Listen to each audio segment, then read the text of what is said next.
প্রথমে আমি রসুনগুলো লবণ আর একটু হালকা হলুদ দিয়ে সিদ্ধ করে নিলাম, রসুনের আচার বানাবো। এখন আমি রসুনের আচার বানানোর জন্য এখানে পেঁয়াজ কুচি দিয়ে দিচ্ছি সরিষার তেলের ভিতরে। পেঁয়াজটা একটু লাল লাল করে ভেজে নেব।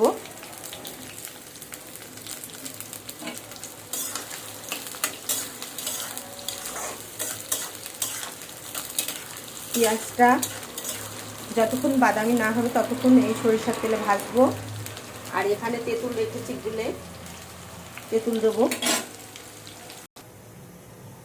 রসুনের আচারে যে মশলাগুলো লাগবে এই যে বয়মের ভিতরে সব রেখে দিয়েছে, এগুলো অল্প অল্প করে সব কিছু দিয়ে দেবো। এখানে সাদা সরিষা গুঁড়ো করা আছে, শুকনো মরিচের গুঁড়া, পাঁচফোড়নের গুঁড়া, বিট লবণ।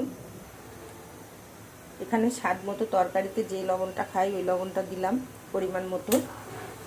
পেঁয়াজটা একটু লাল লাল করে ভাজা হলে বাকি মশলাগুলো দিয়ে দেবো। পেঁয়াজটা লাল লাল হয়ে এসেছে, এবার আমি এখানে তেঁতুলের গুঁড়াটা দিয়ে দেবো।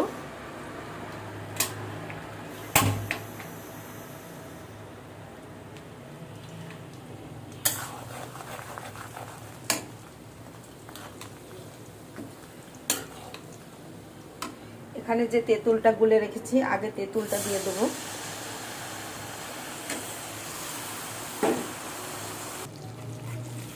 তেঁতুলটা আমার দেওয়া হয়েছে, দেওয়ার পরে নাড়াচাড়া করার পরে এইভাবে এসছে মশলাটা। এবার আমি পাঁচফোড়নের গুঁড়া পরিমাণ মতো, লাল মরিচের গুঁড়া পরিমাণ মতো, বিট লবণ সামান্য একটু, সরিষা গুঁড়া বেশি দেওয়া যাবে না, দিলে তিতো লাগবে, অল্প করে দিয়েছি।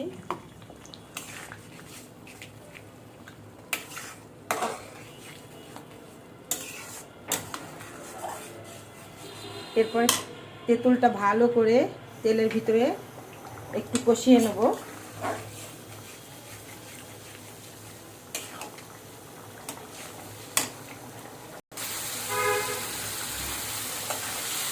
ভালোভাবে তেঁতুলটা কষানো হয়ে গেছে। এবার এখানে সিদ্ধ করে রাখা রসুনটা দিয়ে দেবো, ঢেলে দিচ্ছি।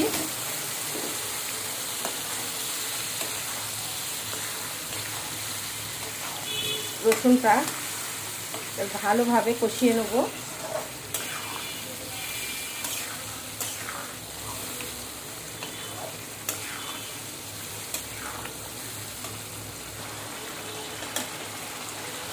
এখানে এবার আমি রসুনের আচারের ভিতরে স্বাদ মতো চিনি দিয়ে দেবো।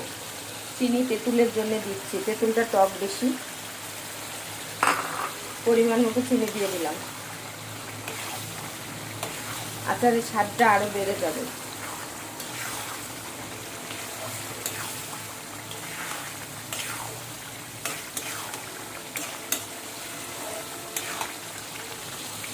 আমি রসুনটা সিদ্ধ করে নিয়েছি, এই জন্যে যে রসুনটা তেলের উপরে সরাসরি দিলে ভেজে শুকিয়ে যাবে, রসুনটা এরকম আস্ত হয়ে থাকবে না। আর সিদ্ধ করে নেওয়ার কারণ রসুনটা এরকম আস্ত আস্ত হয়ে থাকবে। আর দেশি রসুনের আচার এটা। আমার আচার বানানো হয়ে গেছে, এবার আমি আচারটা নামিয়ে নেব।